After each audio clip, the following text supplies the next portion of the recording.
Hi, welcome back to Move365 with me, Mark, from Winchester Spine Centre. Today we are going to talk about squats. It's the best movement pattern to learn, particularly if you have a lower back problem which is related to discs.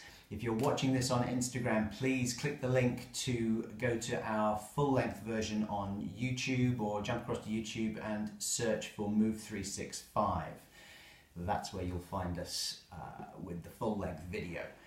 So a squat, very important pattern of movement for all sorts of things. All bending, lifting, pushing, pulling really needs to have as part of it a squat movement pattern. It really is one of the most fundamental movement patterns out there. Highly protective for your back and very conditioning for the muscles in your legs, your butt, your glutes and your abs. Certain very important things to consider, particularly relating to this lower back, as I say. Keeping this little hollow shape in your lower back all the way through the movement is the most protective part of the technique as far as the discs are concerned. And what often goes wrong for people is that they run out of range of movement in their hips or their ankles. But let's focus on hips today. And there is a simple test that you can do to find out where your limit of range of movement is and how you might be able to subtly increase that range of movement. So, with squatting,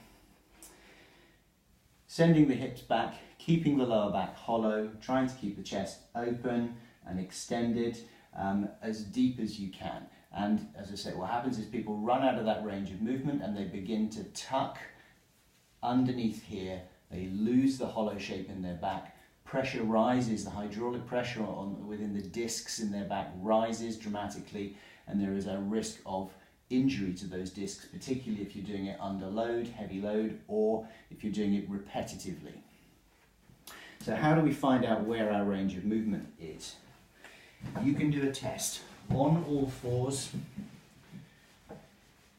knees just underneath your hips, just maybe slightly wider than your hips, hands underneath your shoulders, and you simply have a little hollow shape in the lower back to start and simply rock backwards. Just gently move backwards until you can feel that hollow shape begin to change, and your spine will start to come up into your hand and your butt will start to tuck underneath as you run out of range of movement here in the hips.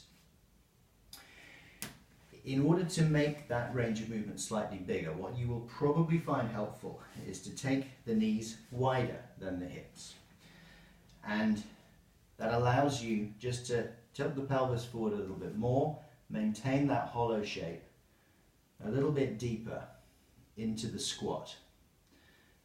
But eventually you will still find that you run out of range of movement. My range is about there and I can feel my back start to change shape.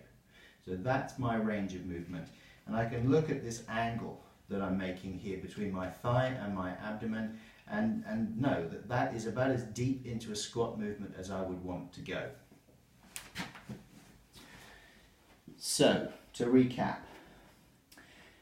when you squat, think about keeping the chest open, lower back hollow, sending the hips back, trying to keep the knees more or less over your ankle joints. They're going to drift a little bit forward.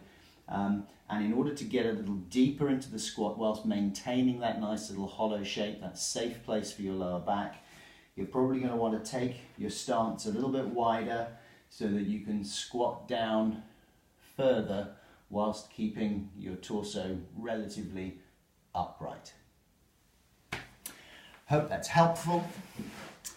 Please share with your friends. Leave me some comments for other videos that you might like to see. This is Mark, bringing you good health through great movement 365 days a year.